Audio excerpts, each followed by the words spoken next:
As that ceremony was underway, across the street, hundreds rallied outside of the Supreme Court to support the Voting Rights Act of 1965. Now, that's because inside the Supreme Court, arguments were underway to end parts of that law. Horace Holmes explains.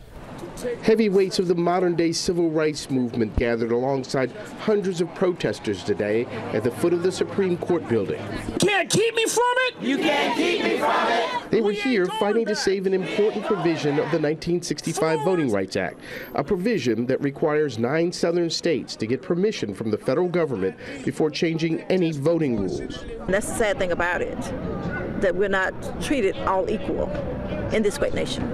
Leila Mitchell came to Washington with a busload of protesters from Shelby County, Alabama, to fight to keep the law intact.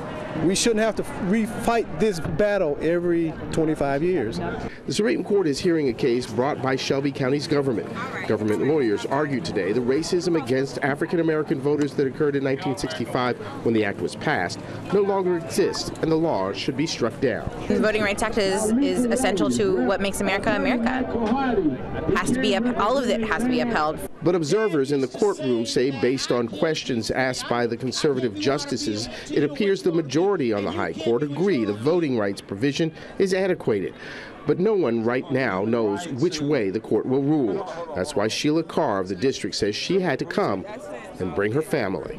I brought my 91-year-old dad and my 2-year-old granddaughter out here to represent that they should have the right to vote when she becomes 91. The Supreme Court is expected to announce its ruling on the voting rights case by June. At the Supreme Court, Horace Holmes, ABC 7 News.